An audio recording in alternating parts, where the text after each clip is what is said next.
A sudden fall, a car accident, maybe a minor bump on the head, maybe even a really hard sneeze. Hours later, days later, disaster. You're in the hospital, your family member's in the hospital, you're talking to a neurosurgeon, and they tell you you've got a subdural hematoma, it's an emergency, you're at risk for severe neurological injury or death, you need surgery.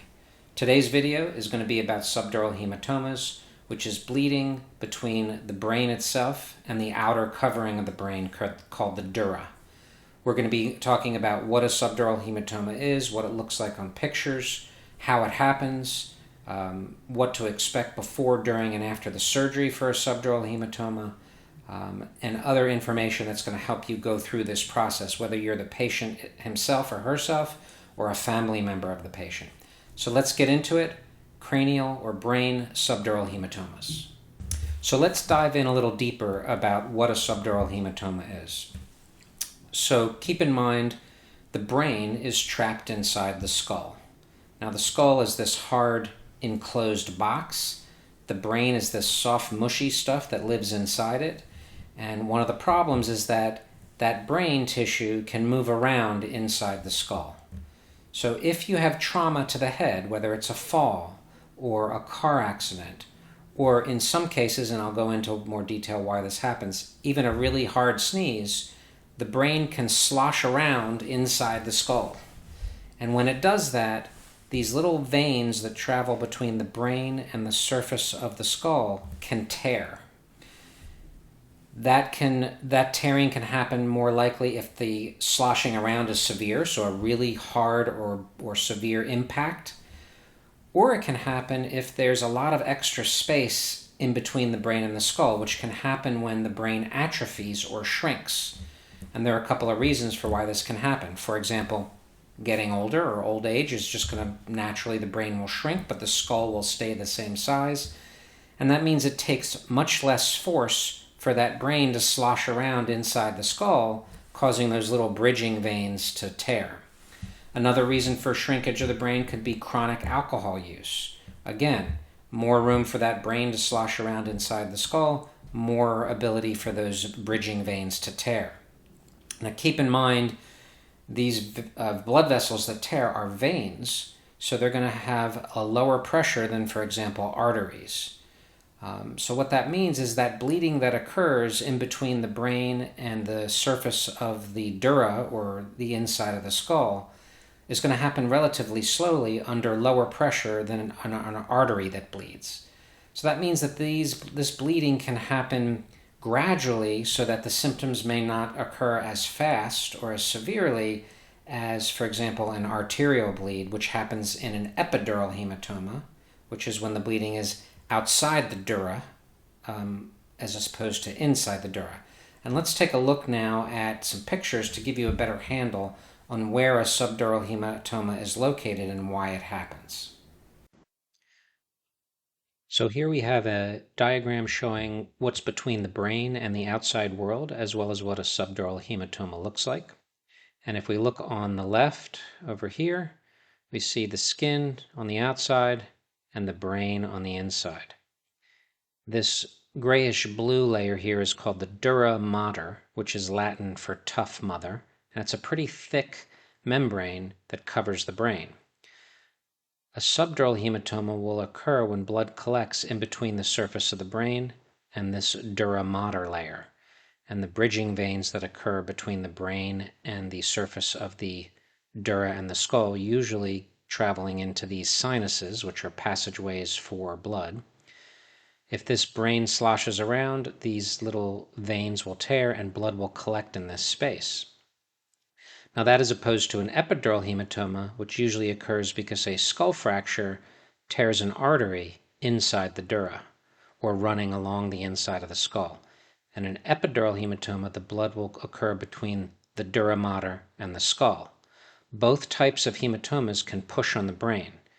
Epidural hematomas, because they are typically arterial bleeds, will happen faster and can be more of an emergency. Subdural hematomas, because they are venous bleeds, can happen more slowly and are can be less of an emergency. If we look over to the right, you can see an example of a subdural hematoma. It occurs below the dura, which is this tan line here, and the surface of the brain. You can see the color in this diagram of the blood is blue, and that's what a subdural hematoma can look like. Often it'll cap the entire brain and not be limited to the suture lines, which are where the dura attaches to the skull, which in this case, on the left here, is an epidural hematoma. Skull fracture, artery that's torn, arterial blood collecting above the dura, forming a crescent-shaped, elliptical-shaped pocket. That's an epidural hematoma.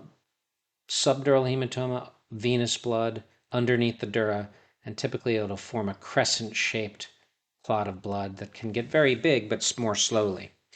Let's take another look at another diagram that shows a subdural hematoma in a different view. So in this illustration on the left, you can see a subdural hematoma on the surface of the brain underneath the dura. They colored it red in this illustration, but it should be considered venous blood. And you can see it stretches over a large area and is putting significant pressure on the brain itself. On the right is a good example of what these bridging veins look like. The dura is this layer up here. It has venous structures in it, including veins and the venous sinuses. And here's a bridging brain bridging the sinus in the dura or the vein in the dura with the subarachnoid space on the brain or in the brain surface. If the brain in here sloshes around, either because significant force caused the brain to impact or move inside the skull, or if there's a lot of atrophy or shrinkage of the brain and there's a lot of potential space in between the brain and the skull, it won't take much of a trauma or impact in order to get this little vein to tear because the brain itself moves around. So on the right you can see the bridging vein has torn because this moved relative to this, and now blood is leaking out into this subdural space. Now, one thing to understand about subdural hematomas is that there are 3 different types. The first type is called an acute subdural hematoma, which basically means it's happening fresh and quick. And the blood that you're going to see on a CAT scan is usually a very bright white color. And we're going to take a look at that in a second. And that means that the blood is relatively new or freshly removed from the blood vessel into the space in between the brain and the dura. And an acute subdural hematoma can get big relatively quickly. And if the bleeding persists, it can cause significant pressure on the brain that can cause headache, confusion, lethargy or tiredness, neurological deficits like you can't move an arm and a leg or speak or understand speech. They can cause seizures. Eventually they can cause coma and death. So an acute subdural hematoma that is expanding and causing a lot of pressure is a neurological or neurosurgical emergency that typically requires surgery right away. Now another type of subdural hematoma is called a subacute subdural hematoma, and that means it's kind of not quite fresh and new, but not quite really old, and the blood on a CAT scan in a subacute subdural hematoma is going to have a mixed signal. It's going to have some spots that are kind of bright and white, which is relatively fresh blood, and some spots that are kind of darker, which is blood that over time has kind of liquefied and is not so much jelly-like and is becoming more liquid. Subacute subdural hematomas typically take a lot longer to form and can give chronic headaches, seizures, and are not quite as much of an emergency to operate on as an acute subdural hematoma, but still might need surgery. And then the final type of subdural hematoma is the chronic subdural hematoma. That usually is at least a month old, and that is where the blood has liquefied and on a CAT scan looks mostly dark. You may get some layering in the dependent portions of the CAT scan, and we'll look at pictures of all this. The thing about chronic subdural hematomas, however, is that the particles of blood that have kind of broken down and dissolve inside that hematoma can act as a draw or pull for fluid to go into that pocket of the hematoma. And because the concentration of particles is so high inside that blood clot area, it will pull fluid in, That'll make the hematoma expand even more, and then the edges of the membrane that have formed around that blood clot will tear as the pocket expands, and more blood will then go into the hematoma, and the cycle will continue. And that's why and how chronic subdural hematomas can get bigger and bigger over time. And what you might see or hear or find is that there's a remote trauma a month or 2 months ago. You hit your head, you had a fall, you had a bump on your head that got better, maybe you had a headache for a day or two, but everything kind of went away. And then 2-3 months later, your headaches are getting worse, your right or left side isn't working very well, you're having trouble walking. You go in and get a CAT scan, and there's this very large collection of old blood in your skull or in your head that has slowly gotten bigger over time, and is now you're starting to run out of room and is now causing symptoms. And that's why and how chronic subdural hematomas get bigger and bigger and eventually need to be removed surgically. So let's take a look at some pictures that show what the difference is between these types of subdural hematomas and what they look like on CAT scans. So what we're looking at here are CAT scans of the brain, and imagine a patient is lying on their back in the machine, and you're standing at the foot of the bed, and a slice of their head pops up like a piece of toast. So this is what you're looking at when that slice pops up. All the squiggly grayish stuff in here is the brain. This stripe underneath the skull, the white stripe around here, bright white, is the skull. And this stripe of sort of whitish material tapping the surface of the brain is an acute subdural hematoma, meaning the blood is relatively fresh. You can actually see where the brain is kind of tented up, likely because there is a vein that travels to the skull that has not been torn. And somewhere in here is a bridging vein that got torn that allowed all this blood to escape.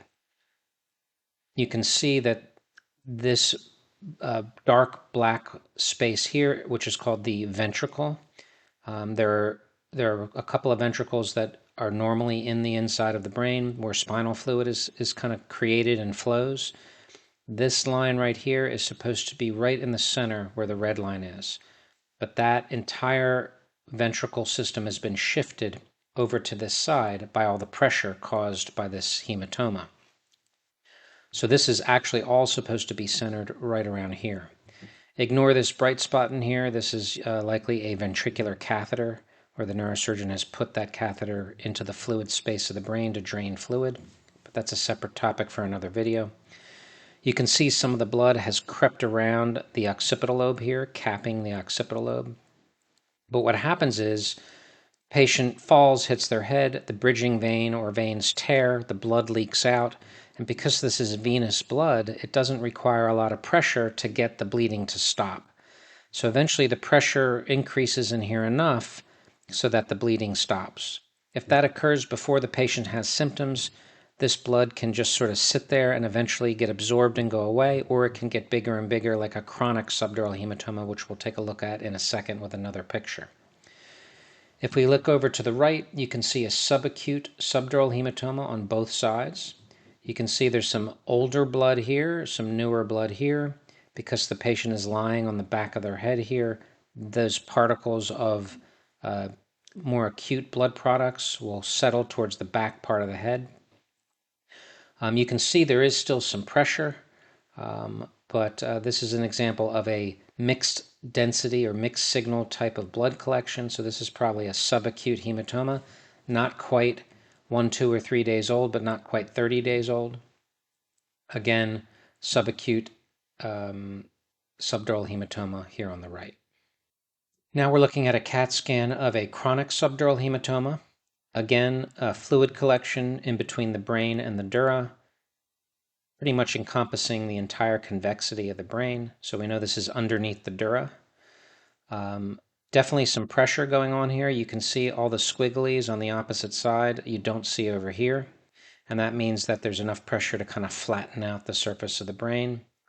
The ventricle you can see on the opposite side, but not on the side with the subdural hematoma. So because this is all dark and the same color, we know this is at least 3-4 weeks old. Um, and what happens again is there's initially some bleeding. The pressure of the hematoma eventually is greater than the venous pressure inside the vein, so it stops that bleeding. That tearing vein clots off so that there's no more blood leaking out. Now, this pocket of blood, even though it's not causing the patient trouble, maybe a little bit of headache, but not enough for them to see a doctor, they ignore it. And then over time, the blood liquefies and the particles inside the hematoma create a concentration gradient, pulling fluid out of the brain tissue and the blood vessels into that pocket to try and equilibrate the concentration gradient that's created. That causes more fluid to be pulled into this pocket. The edges of the membrane that forms around this blood clot tear because the fluid is causing it to stretch. More fresh blood leaks out into the pocket, creating more particles and more of a fluid gradient. And that's why these hematomas can get bigger and bigger over a slow period of time, eventually causing increasing headaches or other neurological deficit, which in turn leads to seeing a doctor, a CAT scan, the diagnosis of the hematoma, and then eventually surgery to get it removed. Okay, so I think that's probably enough about what we would call pathophysiology of subdural hematomas. Let's talk about the typical kind of path or story that would lead someone to eventually need surgery for this. So what I would sort of guess is somebody hits their head. Now, either it's a young person that's not on blood thinners and is in a car accident or falls out of a golf cart or off a balcony. They hit their head. They come into the ER via an ambulance. A CAT scan is done, and it would probably show an acute subdural hematoma. Fresh blood between the brain and the dura pushing on the brain. If it's relatively small, not causing symptoms, the patient is neurologically intact, technically you could watch this and keep the patient overnight in the ICU with every 1 hour neuro checks, repeat the CAT scan in the morning. If it looks the same or better, tell the patient to not take any blood thinners. I'll see you back in a week in my office with another CAT scan. We'll make sure this thing is going away and not getting bigger. That is a possibility. The other scenario is that subdural hematoma that's relatively new and fresh is very large. Usually the saying is if it's more than a centimeter thick, it's probably going to have to be operated on, and the risk of the patient deteriorating is very high. So there is a possibility that instead of keeping you overnight in the ICU and repeating the scan in the morning, you're whisked away into the operating room right away to evacuate that subdural hematoma that's relatively new, find the bleeding blood vessels and cauterize them so they stop bleeding, and basically save your life because your brain is being squeezed too hard and it's an emergency. Another scenario is you're an elderly person, your brain has a lot of atrophy, you might be on a blood thinner of some kind, and either you hit your head really hard or you hit your head not very hard, and you start to develop headaches. If the trauma is severe enough, you might either go to an emergency room and the process I already described would start again, or if it wasn't a bad trauma, you didn't feel terrible, but the next day you felt worse, or the next week you felt worse, or you're not getting better, you might go to an immediate care center or your primary care doctor and tell them what's going on. They're going to get a CAT scan, and the CAT scan is going to show a subdural hematoma. Either it's going to be big or small, fresh, subacute, chronic, whatever. Usually if an immediate care facility or your doctor gets a CAT scan result that says subdural hematoma, they're going to call you up or send you over to the emergency room. You'll show up in the emergency room, and then the process will start over.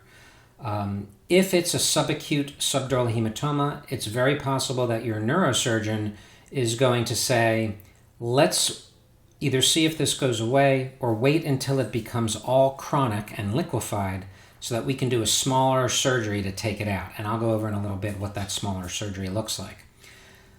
So if it's a small subdural hematoma, don't be surprised if you actually, after seeing the neurosurgeon in the ER, get sent home and with follow-up as an outpatient and another CAT scan.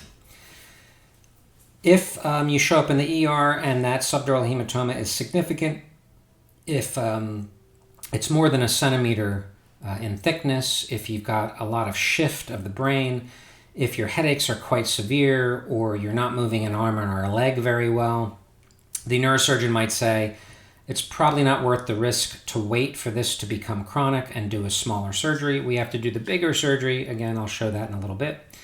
And take this blood clot out and make sure it's not actively bleeding. And in that case, you'd be admitted to the hospital and have surgery. So those are kind of the scenarios that you would typically end up seeing someone like me, a neurosurgeon, to address this problem. Either it's going to be on an emergency type basis where you roll into the emergency room from an ambulance after a car accident or a fall, or you come in through something like your primary care doctor's office who got a CAT scan just to be safe, your headaches weren't coming from something else, and they find a subdural hematoma, but it's not quite an emergency. So let's take a look at what the surgery would be involved in removing an acute subdural hematoma, or a subdural hematoma that's not chronic and liquefied, where you have a kind of like jelly-like blood clot that has to be removed. So let's take a look at some pictures of what that looks like, and I'll describe what that process is involved with as far as that surgery. So here we're going to look at what's involved in a surgery for evacuation of an acute subdural hematoma. So the patient has had a trauma to their head. This could be from a fall or car accident, etc. And you can see here in the top left the bruise on the patient's head, laceration on the ear. So bump on the head. A CAT scan showed an acute subdural hematoma. The patient is developing neurological symptoms or is in bad shape neurologically, and they need that hematoma removed to relieve the pressure on the brain, as well as locating the likely veins that are bleeding and cauterize them so they stop bleeding. So here you can see the incision that is made with the scalpel. This is called a reverse question mark incision. Typically, acute subdural hematomas that are causing trouble are going to be pretty large, so the incision is going to be large. The skin and muscle flap is moved out of the way of the skull. Here you can see the clips on the edges of the skin to keep them from bleeding. Here is the temporalis muscle still attached to the skin. And here you have the exposed bone. On the bottom left, you can see the drill being used to drill what are called burr holes through the skull. And then a special attachment is added to that drill, which allows you to connect these burr holes with a side-cutting drill bit to basically create what's called a bone flap, which is this piece of bone here. And this bone flap is going to be lifted off of the dura to expose the dura. In this bottom right picture, you can see the space where the bone flap used to be. You can see a burr hole here, which is used to get access to that space and use the drill in order to remove that piece of bone. And then here you can see the dura being opened, and underneath it, the blood clot.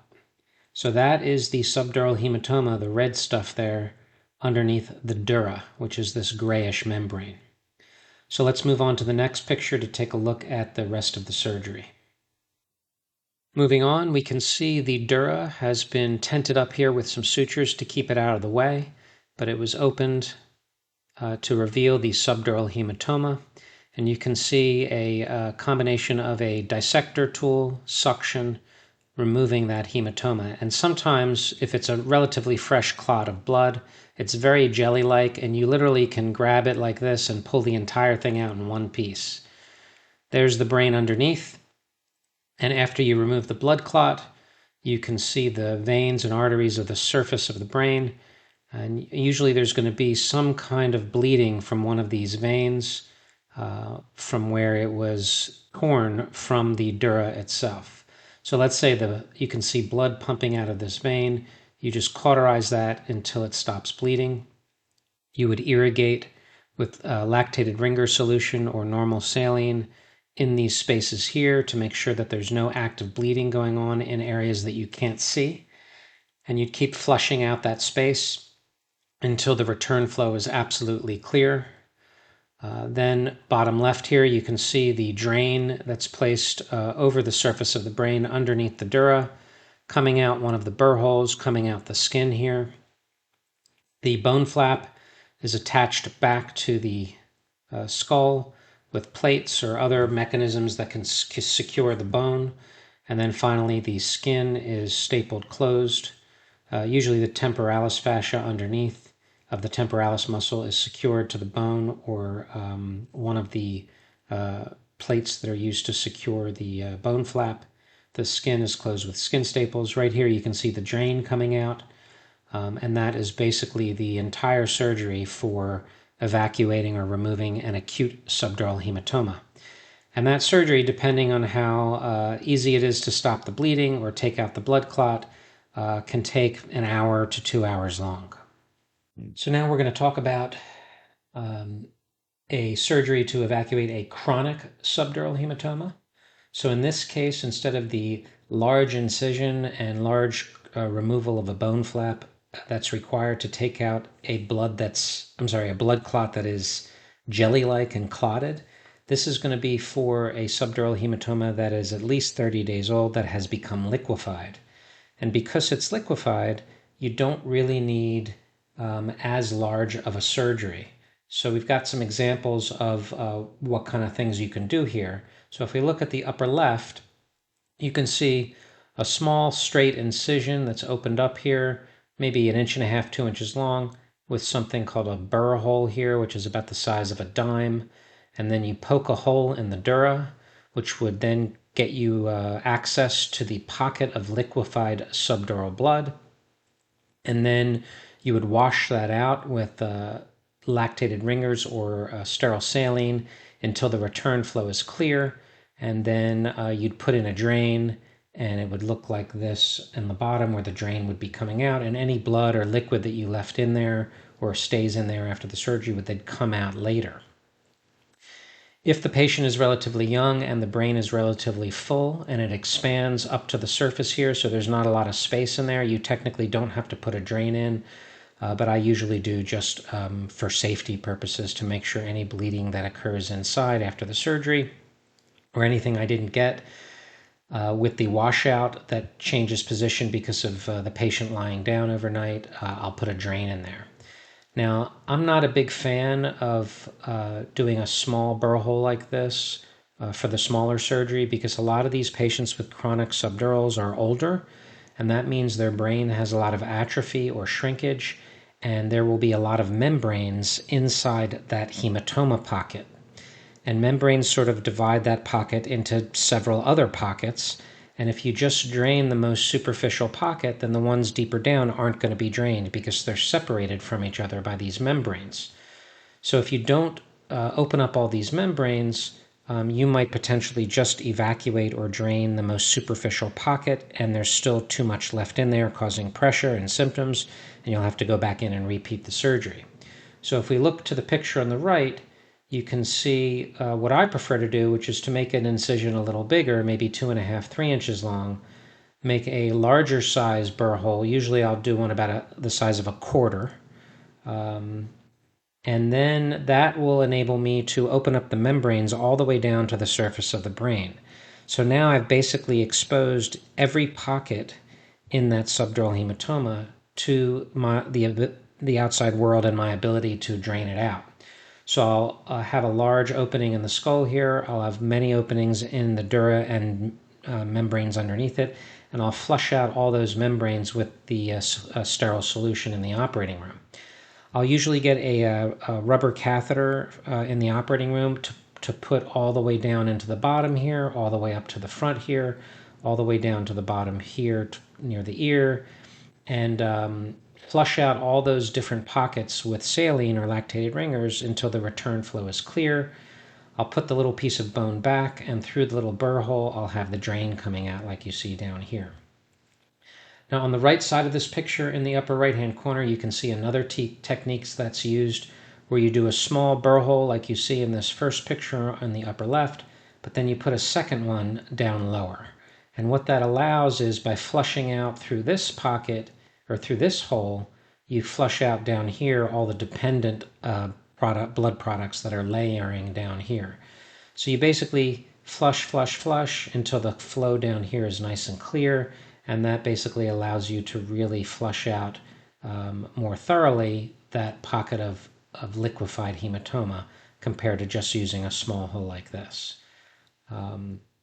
Anyway, once all these pieces of bone are covered up or returned and secured, and the skin is stitched up or stapled up, I will usually almost always have a catheter in the subdural space.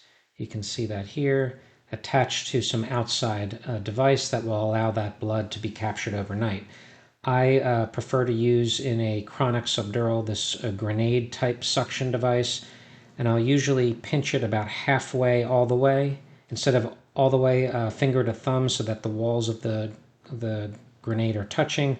I will do it about halfway so it's not full suction, it's light suction, and then I will keep the patient flat overnight in bed so that the brain can re-expand and push out all the saline that I filled this hole with, or this space with, into the suction. And what will happen is, once this re-expands and fills with a solution, the nurse will empty it and then reapply the suction and keep doing that until it stops draining. And usually by the next day, the CAT scan will show that the brain has re-expanded. The fluid that I put in this space during the surgery has all gone out into the drain, and this is nice and flush up against the skull. If that's the case, the drain can come out.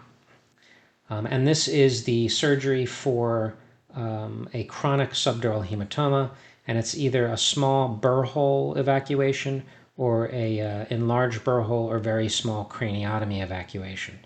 And that is again the surgery for a chronic subdural hematoma. So you've had the surgery for the subdural hematoma, whether it's the big surgery for an acute subdural hematoma or a smaller surgery for the chronic subdural hematoma. What happens next? Well, you wake up in the recovery room, your head's going to be all wrapped up in a bandage. There's probably going to be a little silicone tube coming out of your head into a container that collects blood. That will be to prevent blood from accumulating or reaccumulating into the subdural space or under the skin. You'll be in the recovery room maybe 45 minutes letting the anesthesia wear off. Then you'll go up to an ICU bed or intensive care unit bed. If you had surgery for the acute subdural hematoma, hopefully you were not in bad enough shape before the surgery that you're able to be off the breathing machine. If you were practically comatose or unconscious before the surgery, it's quite possible that you'll be kept intubated on a breathing machine for a day or two. But if not, you'll end up in the intensive care unit with your head wrapped up, the little tube sticking out, draining blood, and you'll be there for the first night. And the first night's not going to be easy because usually about every hour the nurses are going to come in and ask you silly questions like, what year is it? Who's the president? Where are you right now? Show me 2 fingers with your left hand, that kind of stuff. And those are called neurochecks or Q 1-hour neurochecks. And that's to make sure that everything's going well with the brain after the surgery. You'll get a little bit of pain medication if you need it, but not much because they don't want to cloud your mental status. The surgery is not terribly painful, but not zero pain. But it's not like an abdominal surgery that tends to hurt a lot more than a brain surgery. The next morning, you'll get a CAT scan, make sure the brain has re-expanded, the blood clot is gone, and everything looks good. If everything looks good, you'll probably get your drain taken out. The dressing will probably be changed. The catheters and IVs will be kind of taken out or capped off, and they'll probably get you sitting up in a chair. The critical care team, the neurosurgeons, are probably going to round on you in the ICU, see how you're doing, and if you look good, there's a chance you might be able to go up to a regular room or a regular floor in the hospital. Physical therapy will come and see you, get you walking in the halls, and basically over the next day or two, you're going to be assessed for how safe you are to go home. And that's kind of the typical post-subdural hematoma type of hospital stay. If you were in really bad shape before the surgery and you had to have the breathing tube in for a couple of days, it's quite possible you could stay in the intensive care unit for a week or more before you get up to a regular room and physical therapy starts, seeing what kind of shape you're in to whether you can go home or not. So that's kind of what it's like to expect after the surgery for an acute subdural hematoma.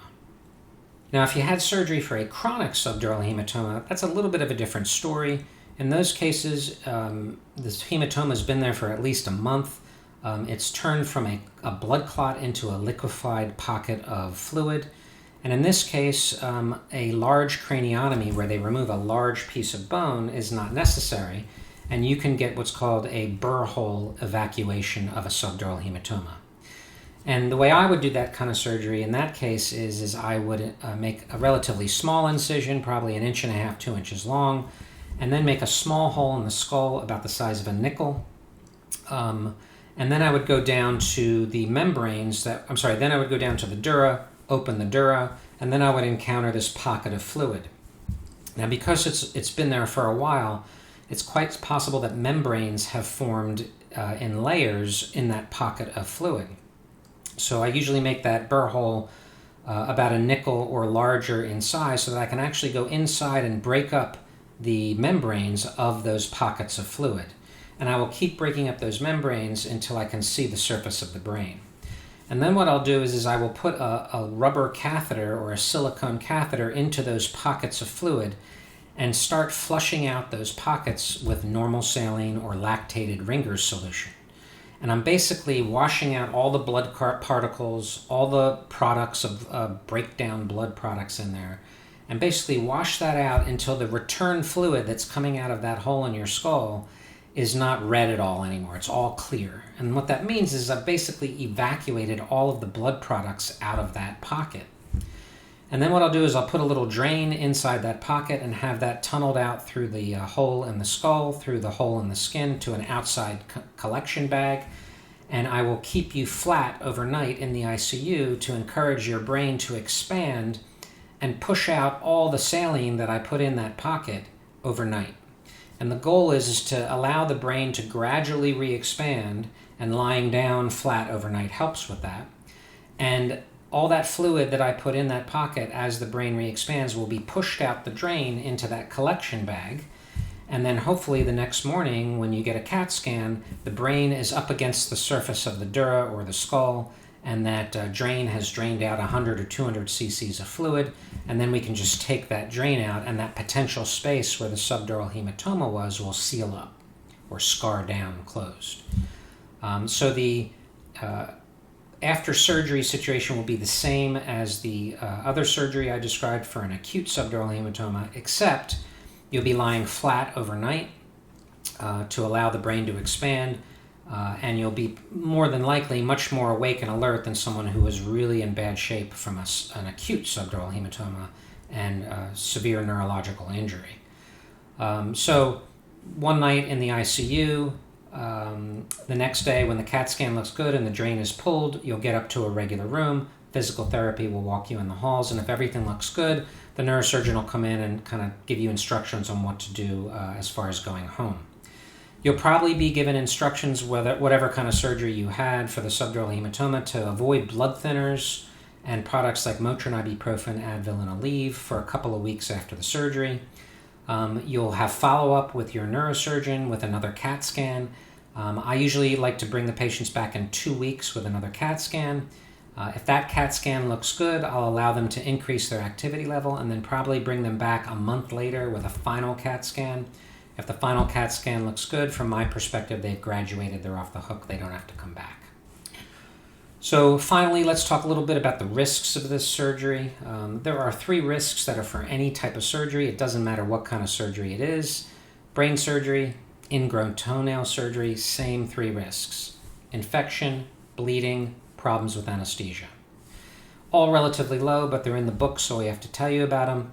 And that's why before the surgery, whether it's an emergency surgery or a more kind of casual surgery, emergency surgery, acute subdural hematoma, casual surgery, chronic subdural hematoma, regardless of those things, we're going to have you stop or reverse any blood thinners before surgery.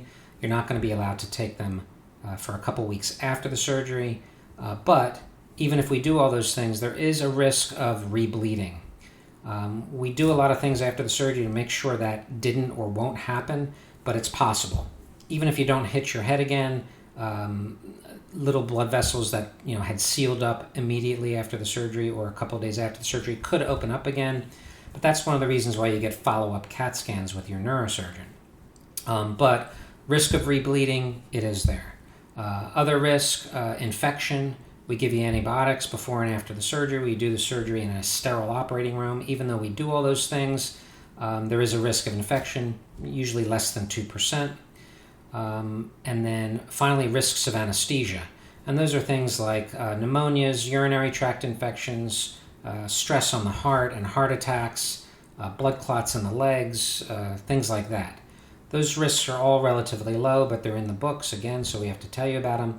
And that's why we basically try and make you as healthy as possible before the surgery. But if it's an emergency, it really doesn't matter. Whether you're healthy or not, you're going to get that surgery if it's going to save your life.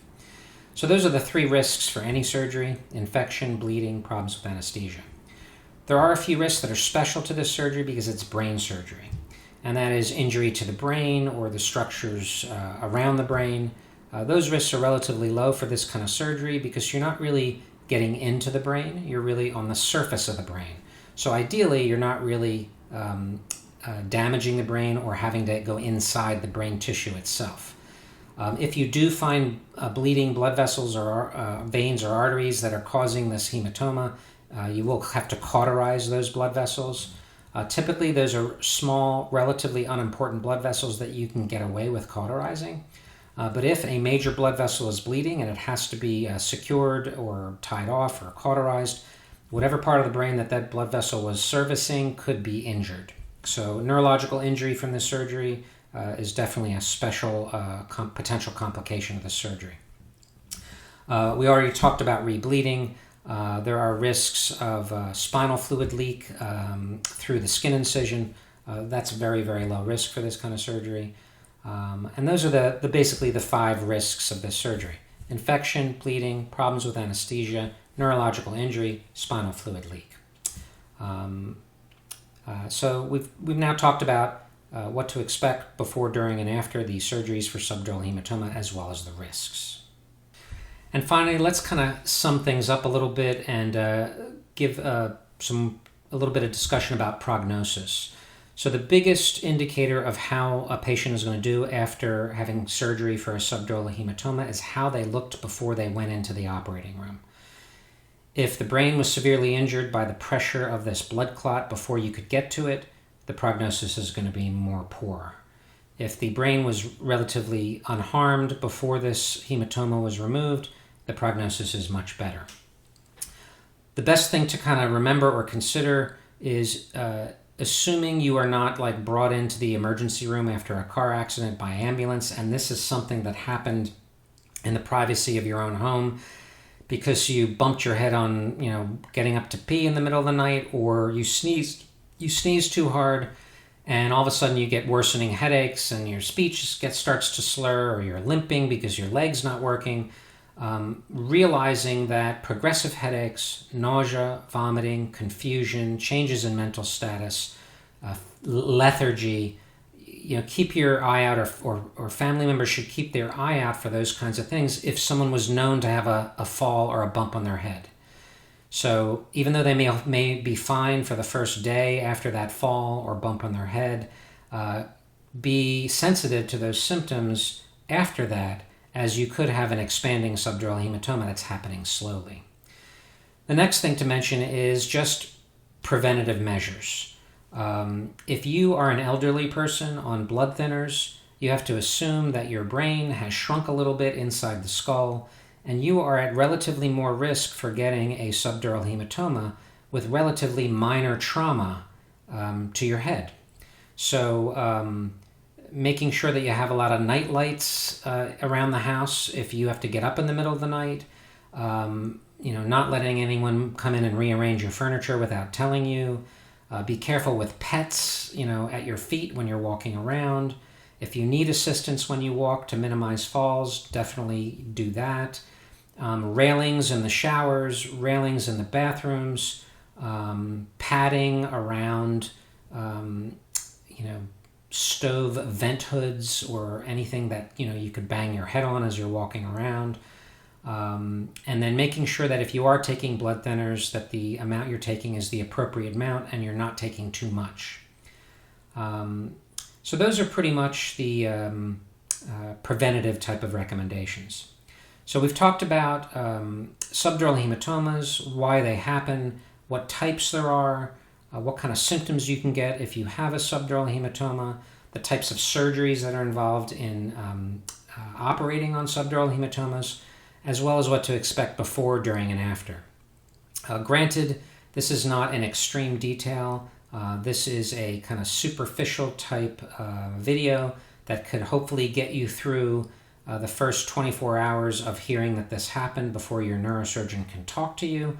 Or if you didn't really get a chance to ask a lot of questions, this might make you feel better or fill in some of the blanks on what to expect before, during, and after this scary but treatable situation. So I hope that was helpful, and if it was, please like, subscribe, share this video, and then don't forget the most important thing that you should do or can do, and that is stay healthy.